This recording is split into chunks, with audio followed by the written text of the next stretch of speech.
अब देखिए third equation को मैं अब क्या करूँगी, थर्ड इक्वेशन को देखिए फ्रॉम इक्वेशन थर्ड को मैं ऐसे लिख सकती हूँ I1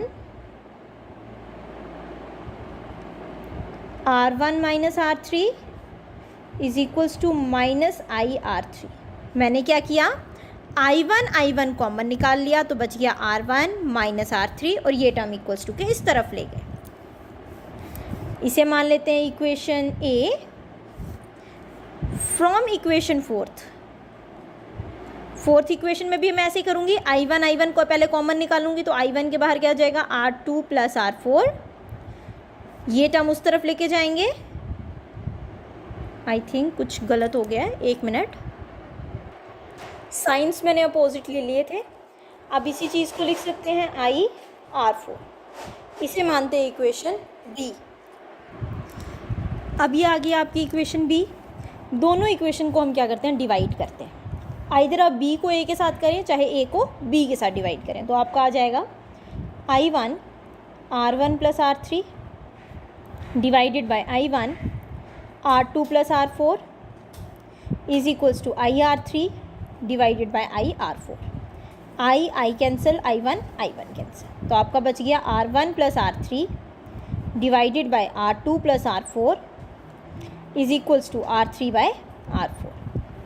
क्रॉस मल्टीप्लाई करेंगे तो आ जाएगा R1 R4 plus R3 R4 is equals to R3 R2 plus R3 R4। क्या किया मैंने, इसे यहाँ से मल्टीप्लाई किया और R3 को इसके साथ मल्टीप्लाई किया, तो ये टर्म आ गई। R3 R4 इस तरफ भी है, राइट साइड भी और लेफ्ट साइड भी है, cancel out. R1 R4 is equals to R3 R2।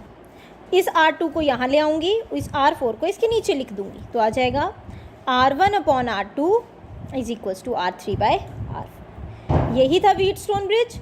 तो प्रूफ हो गया व्हीटस्टोन ब्रिज इस तरीके से। तो व्हीटस्टोन ब्रिज बोलता है अगर गैल्वेनोमीटर नल डिफ्लेक्शन या ज़ीरो डिफ्लेक्शन दिखाता है तब आपके दोनों साइड की डिफ्लेक्शन आपकी दोनों साइड्स की रेजिस्टेंस की रेशो क्या आती है, कांस्टेंट आती है, इक्वल आती है।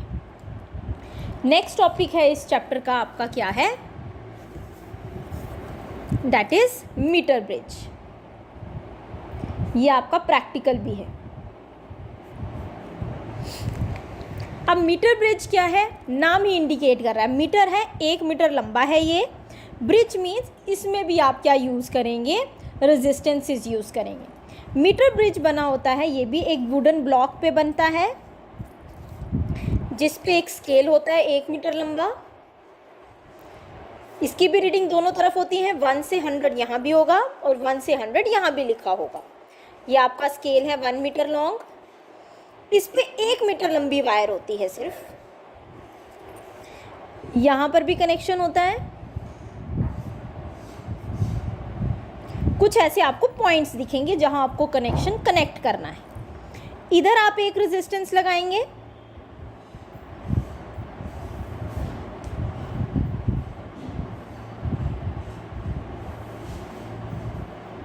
रेजिस्टेंस, यहाँ भी आप एक रेजिस्टेंस लगाएंगे जिसे मैं R नाम कर रही हूँ। इस रेजिस्टेंस को मैं S नाम दे देती हूँ।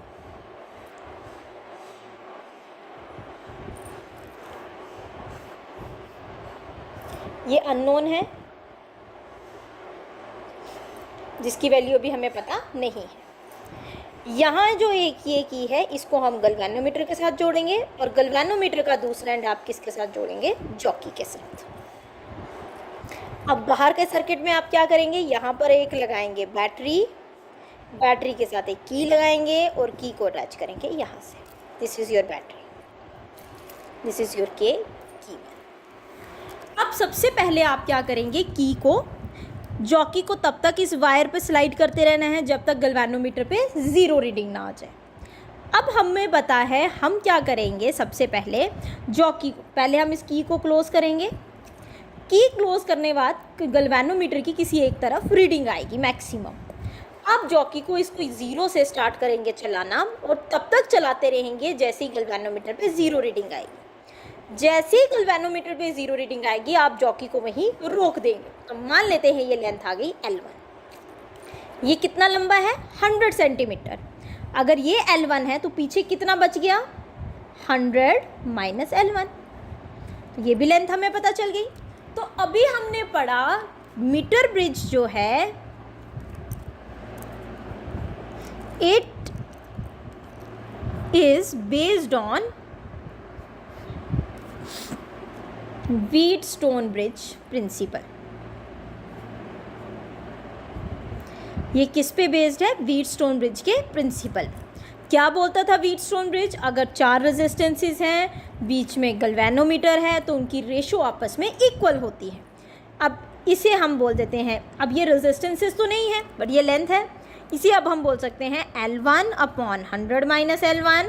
ये लिखा था P अपॉन Q, ये बीच में ब्रिज आ गया। This upon this is equals to S upon R। This is unknown.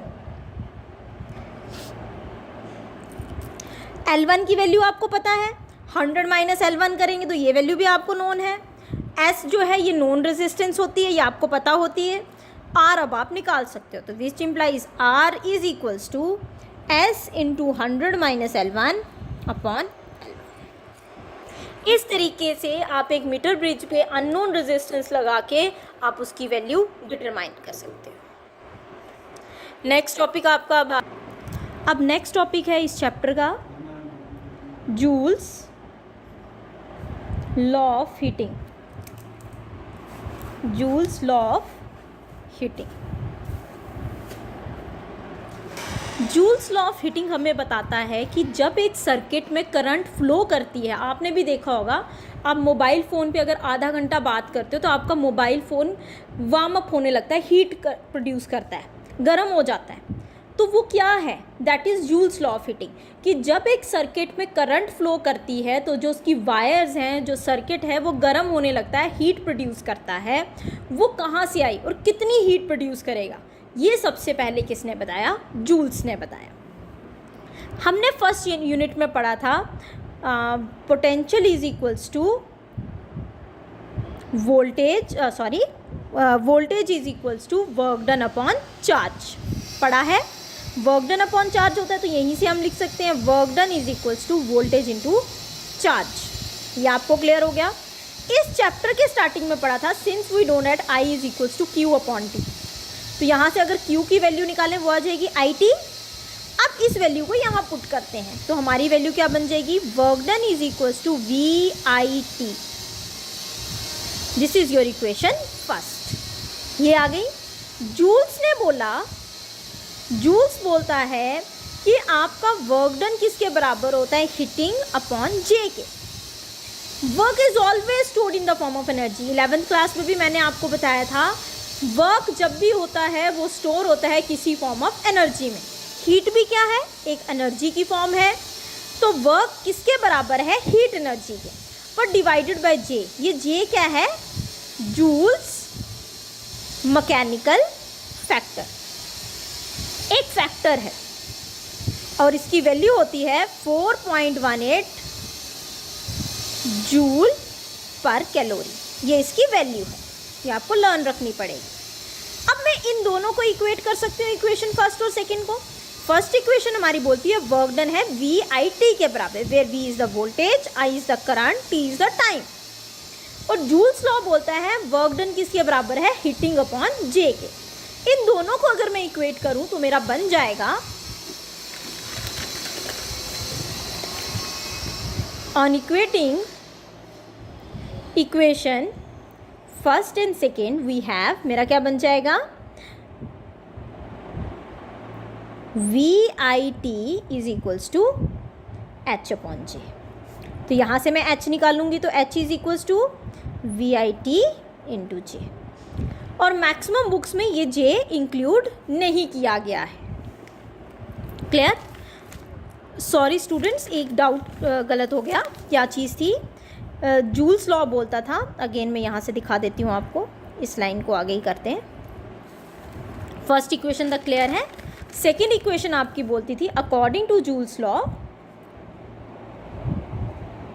Joules law बोलता था heating is equals to work done upon J, where J is the Joule's mechanical factor, जिसकी value क्या है 4.18 joule पर calorie. अब यहाँ से work done की वैल्यू निकालूंगी तो क्या आ जाएगा J H. This is your equation second. अब इन दोनों को इक्वेट करेंगे तो आ जाएगा J H is equals to V I T, then H is equals to V I T upon J. और अगर आप केमिस्ट्री के बेसिस पे चलेंगे तो वहाँ जे फैक्टर नहीं लिया गया, आप जे को एक्सक्लूड भी कर सकते हो, छोड़ भी सकते हो, वो इतना इंपॉर्टेंट फैक्टर नहीं है। ये एक फॉर्मूला आ गया, इसे बोलते हैं जूल्स लॉ ऑफ हीटिंग। दूसरा इसका फॉर्मूला क्या बन जाएगा, सिंस वी नो डैट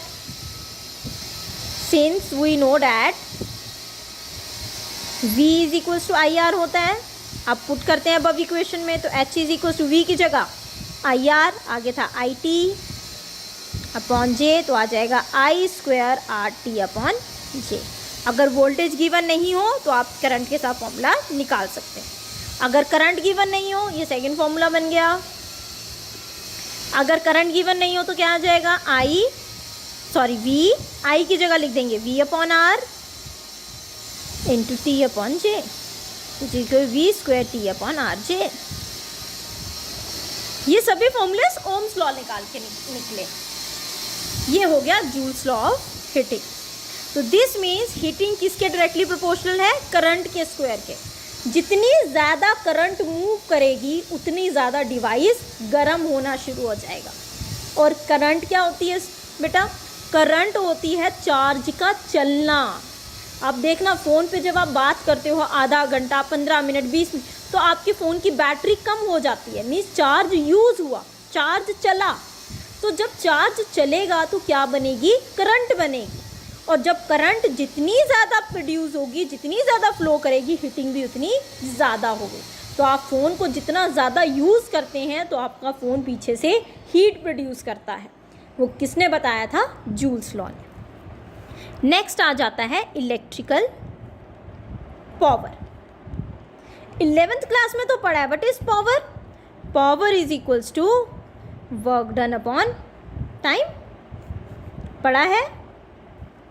तो इलेक्ट्रिकल पावर क्या हुई, जब चार्ज को मूव करने के लिए जितना काम होगा उसे डिवाइड करना है टाइम के साथ। अभी हमने डिराइव किया जो वर्क डन है चार्ज को मूव कर, heat is always produce in the form of work हमेशा हीट बताता है। तो वर्क का फॉर्मूला क्या है, आई स्क्वायर आर टी। तो पावर का फॉर्मूला बन जाएगा I square R T upon T, T O T cancel, I square R. अब कई स्टूडेंट्स बोलते हैं मैम जे क्यों नहीं लिखा। मैंने अभी आपको ऊपर बोला जे इतना इम्पॉर्टेंट फैक्टर नहीं है, आप उसको एक्सक्लूड भी कर सकते हो, छोड़ भी सकते हो। तो पावर का फॉर्मूला आ गया आई स्क्वायर आर। आप पावर के यूनिट्स की बात करते हैं, यूनिट्स ऑफ पावर, ये इम्पॉर्टेंट है, ये बहुत बार 1 और 2 मार्क्स में पूछा जाता है। पावर का ऐसा यूनिट है दैट इज़ योर वॉट, जिसको W से डिनोट करते हैं, क्या है, वॉट। अब इसके बिगर यूनिट्स लेते हैं, 1 किलोवाट, जिसे स्मॉल में लिखते हैं 1 kW, किलो होता है 1000, वाट तो वाट ही रहेगा, तो 10⁻³ वाट। 1 मेगावाट, तो इसे लिखते हैं 1 MW, which is mega means 10⁻6 watt, वैसे ही रहेगा। कमर्शियल यूनिट जो है, commercial unit of power,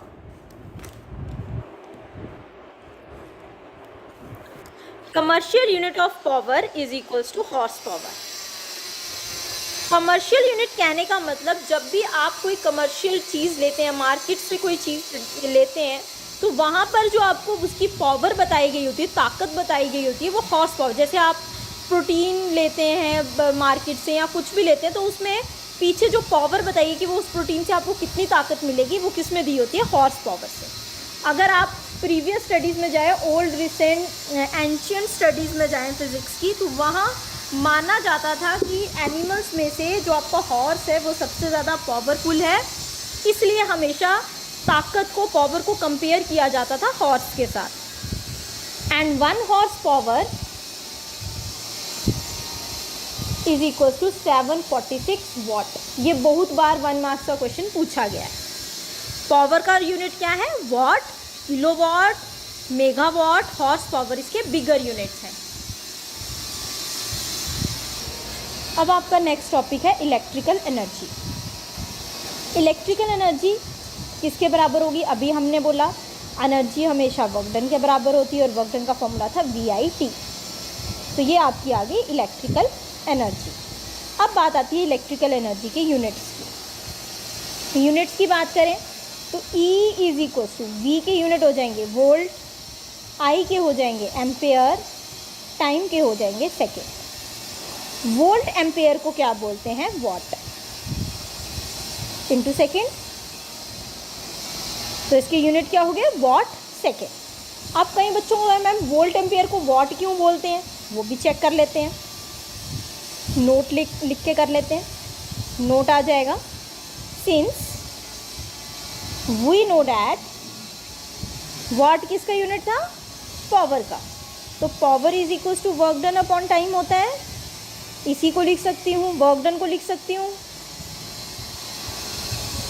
VIT upon time, TOT cancel. तो power is equal to VI, V का हो गया वोल्ट, I का हो गया एम्पेयर और पावर का यूनिट था वॉट। तो वॉट को हम वोल्ट एम्पेयर लिख सकते हैं, तो ये वहीं से लिखा। सेकंड वैसे ही आ गया। एक सेकंड नोट याद रखिएगा, क्या है आपका सेकंड नोट? 1 kilowatt hour. बहुत बार एंट्रेंस एग्जाम में पूछा जाता है 1 kilowatt hour is a unit of energy, power and other option. बच्चे वॉट को देख के पावर को कर देते हैं। किलोवाट आवर किसका यूनिट है? इलेक्ट्रिकल एनर्जी का। It is a unit of electrical energy. याद रखिएगा 1 किलोवाट आवर किसका यूनिट है? इलेक्ट्रिकल एनर्जी का। अब पूछा जाता है 1 किलोवाट आवर कितने वाट सेकंड के बराबर है, तो हम वही प्रूफ करेंगे। 1 किलोवाट आवर,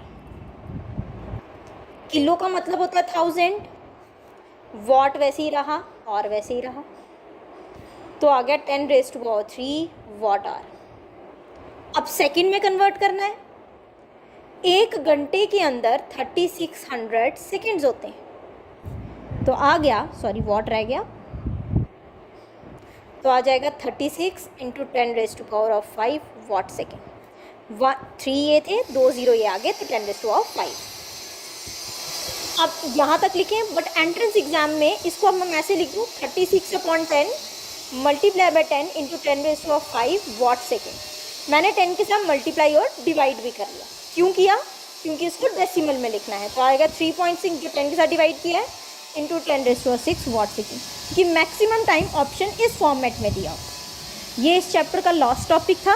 नेक्स्ट वीडियो में हम पढ़ेंगे मैग्नेटिज्म चैप्टर। और प्लीज़ स्टूडेंट्स, आप अपनी NCERT की बुक्स के न्यूमेरिकल्स और सॉल्व एग्जाम्पल सॉल्व करो। जहाँ डाउट आ रहा है वो मेरे से पूछो वीडियो में, या फिर व्हाट्सएप ग्रुप में मेरे से पूछो। मैं आपको एक एक न्यूमेरिकल फिर सॉल्व करके बताऊँगी जिसमें आपको डाउट है।